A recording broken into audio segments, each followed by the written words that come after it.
dan syukurillah wala haula wala quwwata illa billah. Kami dari Takmir Masjid Jaya Jamaah akan menyampaikan beberapa informasi terkait agenda Ramadan 1446 Hijriah. Yang pertama, bertindak selaku imam salat Isya dan tarawih pada malam ini yaitu Ustaz Dr. Yoyo. Yang kedua, imam dan ceramah kajian subuh Ustaz Haji Pradopo. Adapun kegiatan-kegiatan Ramadan di Masjid Jaya Jamaah bagian berikut. Yang pertama, ada kajian jelang berbuka puasa mulai pukul 17 waktu Indonesia bagian barat. Yang kedua, tadarus Al-Quran setiap pukul 21 hingga selesai. Ketiga, Masjid Jaya Jamaah menyelenggarakan iktikaf 10 hari terakhir dan sahur bersama 10 hari terakhir bulan Ramadan. Dan keempat, diadakan pesantren Ramadan khusus anak-anak. Takmir Masjid Jaya Jamaah menerima penyaluran zakat fitri, zakat mal dan fidyah. Adapun ketentuannya sebagai berikut. Yang pertama, zakat fitri sebesar 2,5 kg per jiwa atau jika dikonversikan dalam rupiah sebesar 45.000. Kedua, fidyah per hari 45.000 atau sesuai kemampuan, dan zakat mal akan digunakan untuk membangun sarana pendukung Masjid Jaya Jamaah. Adapun perolehan infak subuh tadi pagi sebesar Rp129.000, sehingga total jumlah infak yang terkumpul sejak hari pertama sebesar Rp1.947.000. Terima kasih, jazakumullah khairan katsiran. Untuk memulai kajian tarawih malam ini, mari kita mulai dengan membaca basmalah. Bismillahirrahmanirrahim. Kepada Ustaz Dr. Yoyo, dipersilakan. Assalamualaikum warahmatullahi wabarakatuh.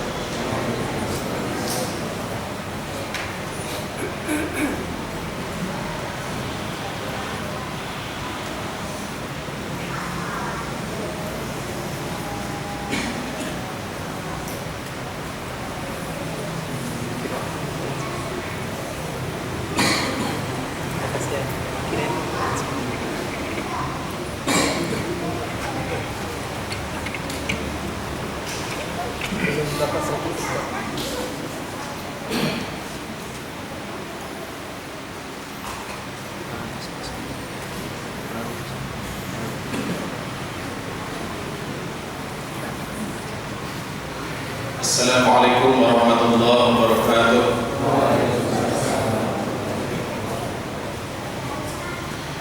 Hamdan wa syukran lillahi, salatan wa salaman ala rasulillah, wa la hawla wa la quwwata illa billah.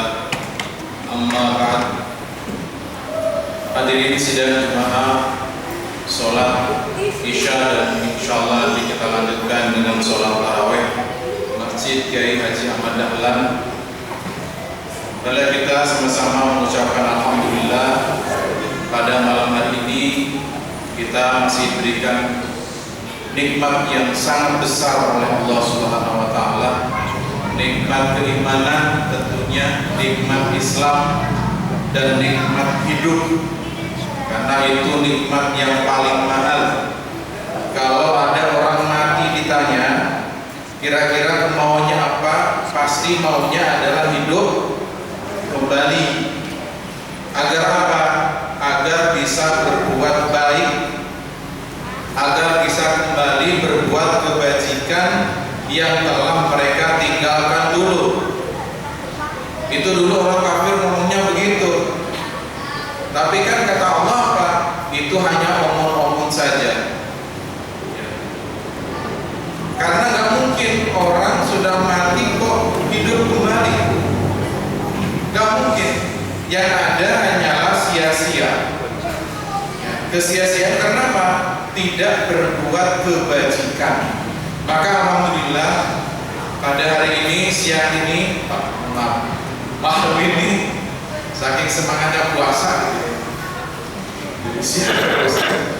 kita sama-sama bisa berkumpul melaksanakan yang wajibnya adalah melaksanakan sholat Isya, yang kemudian kita lanjutkan nanti sunnah qiyamul lail secara berjamaah. Ini satu kenikmatan yang luar biasa.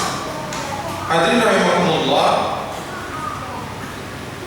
tentu sudah banyak hal yang disampaikan oleh para penceramah sampai pada hari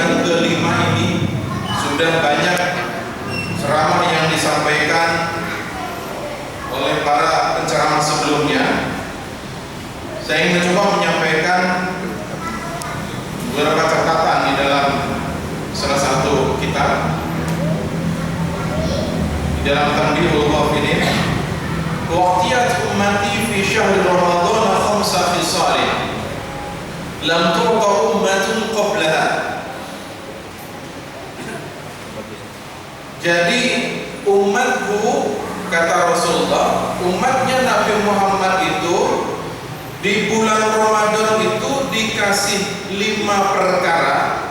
Yang 5 perkara itu lam tu'ta ummatun qablaha, yang belum pernah diberikan kepada umat sebelumnya. Nabi Adam pernah puasa, ya. Nabi Musa juga puasa.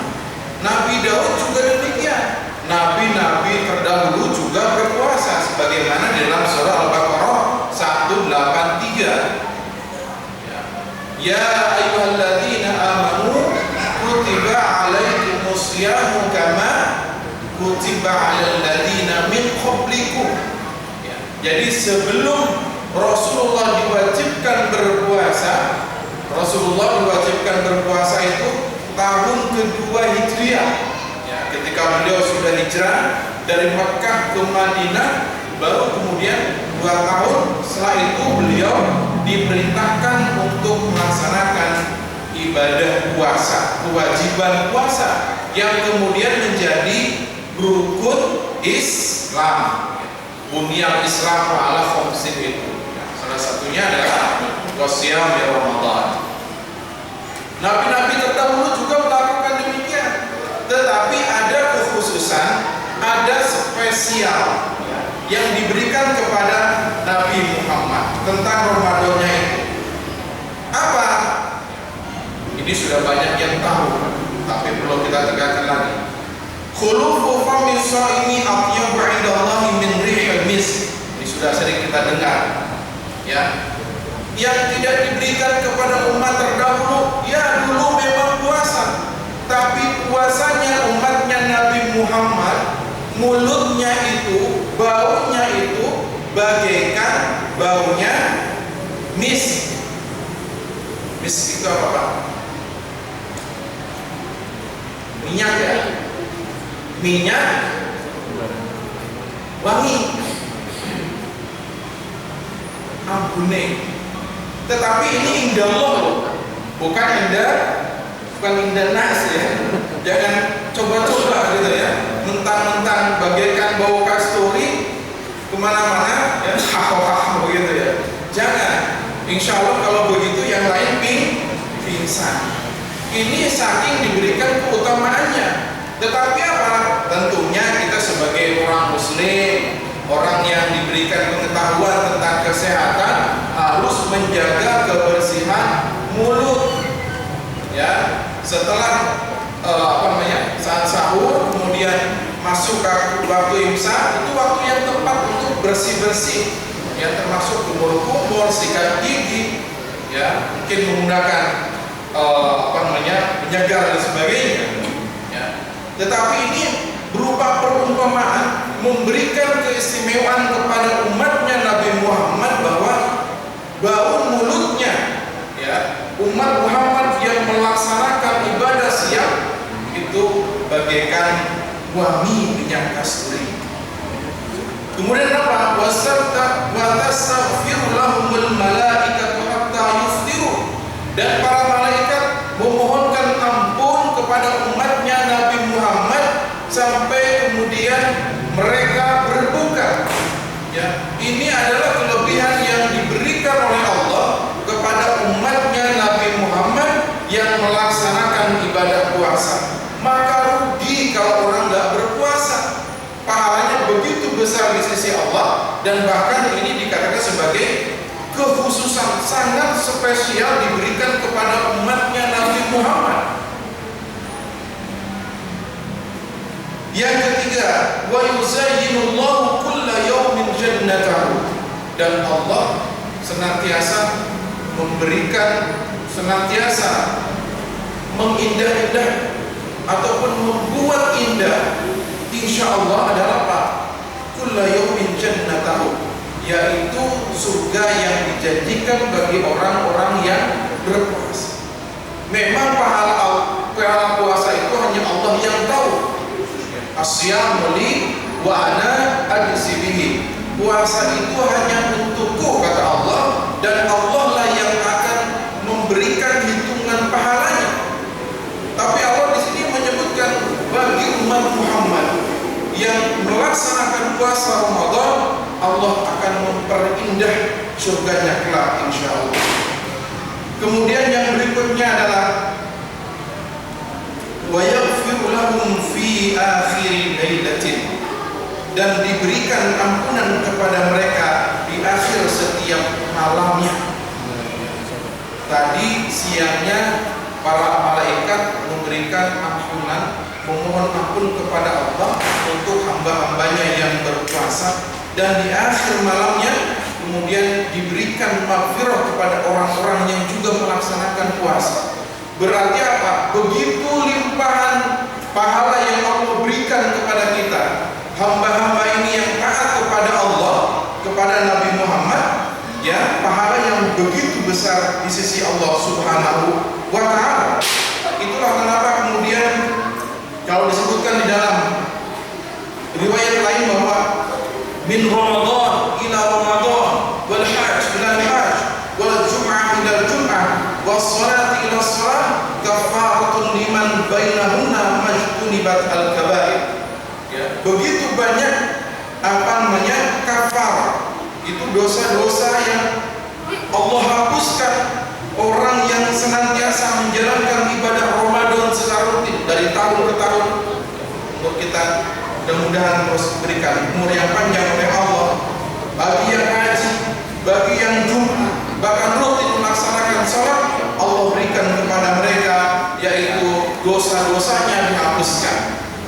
Maka hadirin rahimakumullah, kunci sebetulnya di dalam melaksanakan ibadah ini adalah kita harus menanamkan rasa ar-roja, yaitu pengharapan. Prinsipnya itu bagi kita orang-orang awam, kalau melaksanakan ibadah tiada lain dan tiada bukan adalah ar-roja, pengharapan.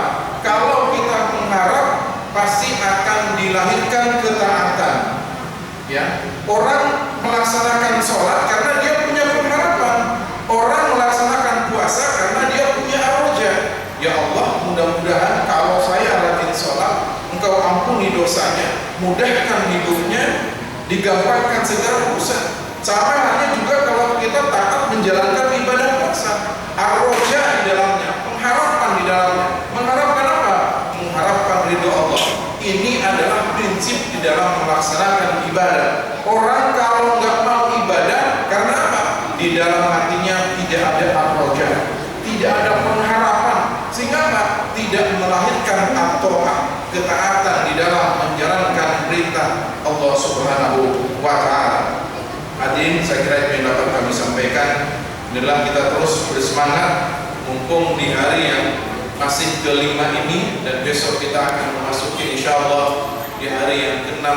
Kita sama-sama berdoa, mudah-mudahan senantiasa Allah berikan kita kekuatan, kesehatan, keimanan, rezeki yang melimpah, dan juga tentunya adalah kuncinya adalah keimanan yang kuat, sehingga kita bisa berhasil melaksanakan puasa insyaallah dalam keadaan sehat walafiat, dipenuhi dengan keimanan yang kuat dan kokoh insyaallah.